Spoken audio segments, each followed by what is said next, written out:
Hi guys, it's Scott here from Kisha's Vlog, answering a couple of car questions. More specifically this time, talking about how do you buy a car if you have bad credit. It's a pretty simple process as far as what you need to do on your end in order to put yourself in position to be successful in obtaining a car loan. There are four basic things that any bank is going to look for to make up their risk model. Those four things are the ability, the stability, the equity, and the credit. And what I mean by each one of those, the ability, they're going to look at what they call payment to income. And what payment to income is very simply the amount or the percentage that the payment equals to your gross monthly income. The next thing is going to be stability. When I say stability, they look for a 2-year history at a minimum. They'd like to see 5, but 2 years is sufficient. They want to see 2 years residence time as well as 2 years job time. The next thing is equity. They want to know, we used in the last video, we talked about a Nissan Sentra, I think, or a Toyota Corolla, excuse me, that was had a NADA clean trade-in book value of $10,000. When I say equity, they're wanting to know whether or not you're trying to borrow $8,000 for that vehicle that's worth $10,000, or if you're trying to borrow $12,000 for that vehicle that's worth $10,000. And the ways that you could borrow more money would be, some examples would be if you put no money down and had to finance the taxes and the dealer fees and tags, or say for example you had a trade-in and possibly you owed more on the trade-in than what it's worth. In that case you would be borrowing or carrying negative equity, so you'll be borrowing more than the book value of the car. Now, the last thing that they're going to look at is credit or your credit history. Not to say that it's least important, because it's not. Each of those are going to carry about equal weight, and your credit history maybe just a smidge more than the rest, but those four things are what are going to make up the risk model. If you remember in the first video I talked about making it or imagining it like a bar stool, and each one of those legs gives you additional stability. You can sit on a bar stool with 4 legs, you can maybe sit on a bar stool with 3 legs, 2 legs you're having trouble, 1 leg you're going to fall on your ass for sure, so you want to position yourself so that you have a better chance of being approved. Alright, now how do you do that? You do that very simply by minimizing the risk that the bank is going to assume by giving you a loan. Mostly, in my industry or our industry, for those of you that have bad credit, the way to help yourself or get back into a better situation is money, simply money, and or paid for trade is going to be looked at just like money. So you want to put yourself in a position where you're not borrowing more than the car is worth. Okay? Now, also, some people had asked, because I have bad credit, can I deal with a reputable car dealer? And the answer very simply is yes, please do. And the reason for that is because reputable dealers, if they're larger dealers especially, are used to dealing with people that have marginal, if not bad credit. And almost every dealership out there has a department or a person who specializes in establishing or reestablishing credit. And generally speaking, they're going to have a higher volume, so they deal with more people with bad credit, so they're more prepared. Now that being said, some people had also asked, should they go to a buy here, pay here lot, or should they go to a reputable dealer? At all costs, avoid going to a buy here, pay here lot. If that's your only option, then it's your only option, but try to avoid that if possible. The reason for that, the buy here, pay here lots sell less than reputable cars. They charge exorbitant interest rates, as well as, they take advantage of you in a bad time. And what you're looking for is someone to give you that opportunity to give yourself a second or maybe even a third chance, depending on your situation. The old saying, it takes 100 attaboys to make up for 1 oh shit is very true. But you know what? There are banks out there that are willing to help you and to help you get reestablished. Again, how you want to position yourself. Put some money down or have a paid for trade. When banks save some money, they're going to look for probably in reestablishment a couple of things. They're going to look at either 10% of the vehicle's value and or $1,000 as a minimum number.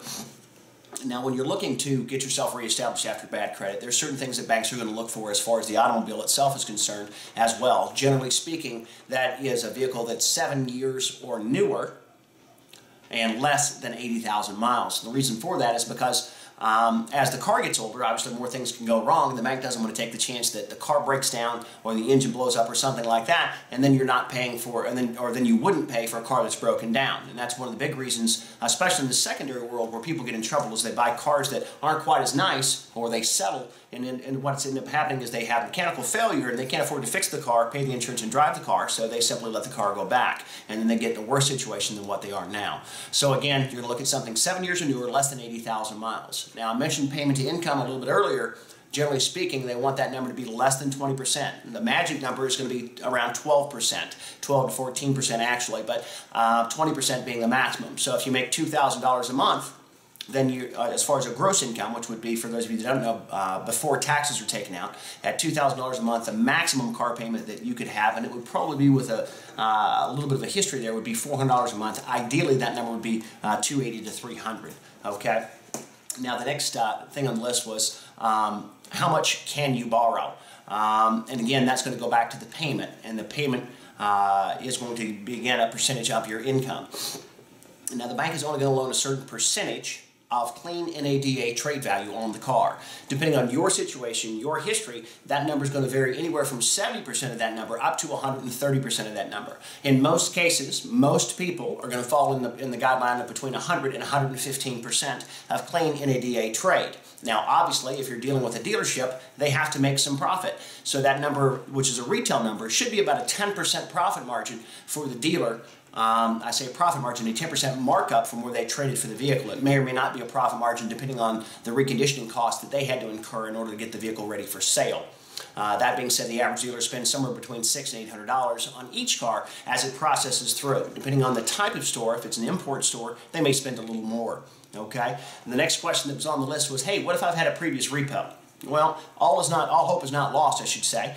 If you've had a repo, generally speaking, you can still obtain a car loan as long as it's been more than 12 months. If your car just got repossessed last month and you're wanting to get a car loan, chances are that's going to be really difficult for you to do.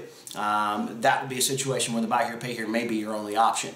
But again, guys, if it's been more than 12 months, then you have an opportunity, or there are lenders out there that will still loan you money. One of the best pieces of advice I can give to someone that's trying to establish or reestablish credit is the same advice I gave earlier for your first-time buyers, and that's find yourself an experienced car salesperson. A good salesperson is going to help you and make the process a whole lot easier than what, say for example, someone who doesn't know what they're doing would. Why I say that is an experienced car salesperson is going to have a balanced portfolio of people he sells to. Those people with excellent credit, cash buyers, businesses, and people with challenged credit. So he's had some experience there, so he knows the things to look for. One of the best pieces of advice I can give you as far as dealing with a reputable dealership is when you get there and find a salesperson, be upfront and honest with them. Tell them, hey, listen, I've got some issues or I have some challenges here to do with my credit. You don't need to as they say, you don't need to bill them a watch, just tell them what time it is. Let them know that you have some challenges as far as your credit is concerned. Your ideal goals, I'd like a 4-door car, a 2-door car, a pickup truck, a sport utility, a van, whatever it happens to be. I have X amount of dollars that I can afford to put down, as well as my monthly budget allows me to spend this much. Now, once you give him that information, that may or may not match what the bank allows or wants. So keep in mind that needs to be firmly etched in jello, and so when you go in and with your down payment, your payment goals, keep in mind you may have to be just a little bit flexible. So if you tell them you have $1,000 down and maybe you really have $1,400 or $1,500, that extra $300 or $400 or $500 may come in quite handy as far as obtaining the bank approval. And in most cases, with reputable car dealerships, they're going to have their vehicles priced, so you know what you're dealing with up front, and so you don't have to worry about them playing games with you. And that's real important, again, like I said, to get an experienced salesperson because they know how best to help you. An experienced salesperson is going to work on behalf of the dealership, but he's also working on behalf of you because, folks, at the end of the day, if he doesn't sell you a car, he doesn't get paid. So he's got to watch out for your goals as well and make sure that you communicate those goals clearly and say, hey, listen, these are my must-haves, these are the things that I don't want. Like, say, for example, if you don't want a manual transmission or you don't want a blue car or whatever it happens to be, things that are on the absolute I don't want list, make sure to let them know. Some people like leather, some people like cloth. All those things, just sit down and make yourself a list of the things that are most important to you. And once you get there, after you've discussed your credit situation, communicate your wants, your needs, and your goals to the salesperson. Okay? Now, the next question on the list was, what if I've had a bankruptcy? Well, a lot of times bankruptcies will include repossessions. So that's kind of a horse of a different color. But if you've had a bankruptcy, as long as it's discharged, what I mean by discharged, not dismissed. Discharge, it's very important that you go back through the court system. There are two types of bankruptcy for an individual. There's a Chapter 7 and a Chapter 13. Chapter 7 being a complete dissolution of debt. In other words, you don't have to repay anything. You've given up on it all and you're charging everything off. And Chapter 13 is a wage under or payment plan that's set forth by the bankruptcy court or the bankruptcy court trustee. if you are in a Chapter 13 bankruptcy, it's going to be very difficult for you to be able to buy a car. You have to first gain approval from the trustee and then find a dealership that deals with a bank that still allows for open Chapter 13 bankruptcies. It's quite a difficult process, so if you are in that situation, just buckle down and prepare for a long ride, because it's not something that's going to happen quickly. But if you've had a bankruptcy, as long as it's discharged, the day it's discharged, you then become eligible again to get a car loan. That might sound crazy, but it's very true. The reason for that is they know that once you file bankruptcy, as far as a Chapter 7, there's a waiting period before you can file again. So it again minimizes their risk to a certain degree as far as you charging off that account again. So if you've had a bankruptcy, then yes, you can get a car loan as long as it's been discharged. Now, if you had a repossession during the bankruptcy, again, yes, because it's considered or looked at differently if the repossession is during the bankruptcy or part of the bankruptcy process than a normal repossession. Okay?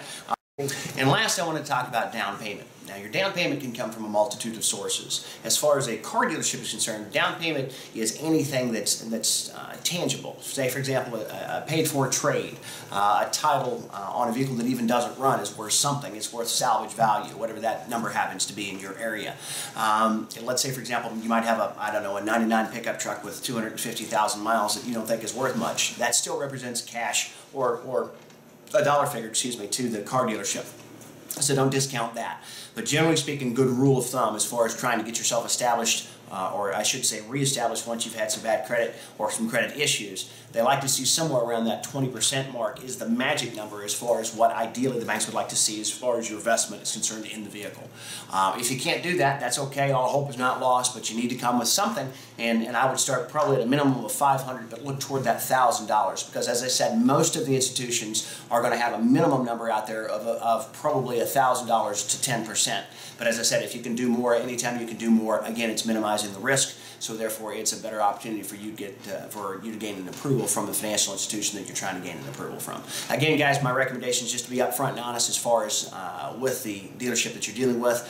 Definitely deal with a reputable dealership and try to find yourself an experienced salesperson, because again, their experience can work in your favor as well. Anyway, I hope that helps, and you guys have a great night.